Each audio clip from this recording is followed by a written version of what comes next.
இன்னொரு இதை சொல்லணும்னா, இவங்க டெக்னிக்கலா பார்த்தா இந்த ஸ்டோரி அசைடு வச்சுப்போம் சரியா. இந்த ஸ்டோரி நீ யோசிச்சேன்னா, மைஸ் அவங்க 2 பேருமே மைஸ், ஸ்னிஃபுஸ் கரியும்.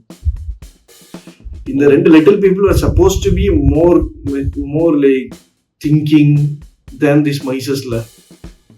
இன்னும் நிறைய திங்க் பண்ணி நல்ல ஃபார்வர்டா மூவ் ஆகக்கூடிய ஒரு கெப்பாசிட்டி இருக்கிற பீப்புள் தான்.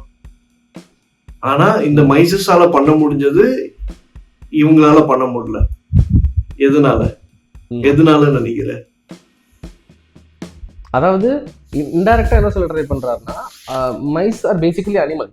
அதாவது அனிமலுக்கு இருக்கிற இன்ஸ்டிங்க்ட் வந்து எங்க அந்த லிட்டில் பீப்புள் வந்து லேக் பண்றாங்க, வேர் தே ஆர் லேகிங்ன்றது தான் அந்த ஆத்தர் வந்து நம்மள ரெட்ரோஸ்பெக்ட் பண்ணிக்க சொல்ற மாதிரியா நான் பாக்குறேன். கண்டிப்பா over interpretation, over data, over analysis, எல்லாத்தையும் பத்தி ஓவரா திங்க் பண்றது. இது இருக்குமா, அது இருக்குமா, அது இருக்குமா, இது இருக்குமா, அந்த மாதிரி ரொம்ப போட்டு யோசிக்கிறது.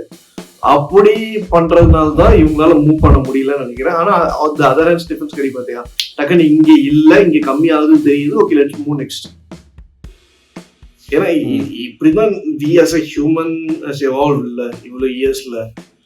அங்க வந்து சர்வைவல் இன்ஸ்டிங்க்ட் அந்த மாதிரி இன்ஸ்டிங்க்ட் பேசிஸா தான் நம்ம இருந்தோம். இப்போ ஓவர் த டைம் லைக் நமக்கு அந்த சர்வைவல் இன்ஸ்டிங்க்ட்ங்கிற ஒரு இது நமக்கு ரொம்ப கம்மியாயிடுச்சுன்னு சொல்லுவேன்.